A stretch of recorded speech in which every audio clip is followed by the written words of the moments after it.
Hey y'all, welcome to my YouTube channel. In this video I'm going to show you how you can fix low FPS in Apex Legends.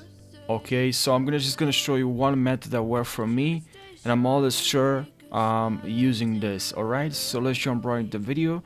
So what you have to do basically is to head over to graphics settings, and here in graphics settings make sure you click on Apex Legends and click on options, and then here select high performance and click on save. Okay, this is what you have to do, and this worked for me and increased a lot the FPS. Okay, so I decided to share this with you, so make sure you subscribe for more tutorials and leave your results in the comment section. I'm really curious to see if this worked for you as well. If not, I'll create the part 2. There's tons of ways to ensure that you increase FPS in Apex Legends, but yeah, I decided to share this one with you. So thank you guys for watching, and I'll see you now in the next video. Take care.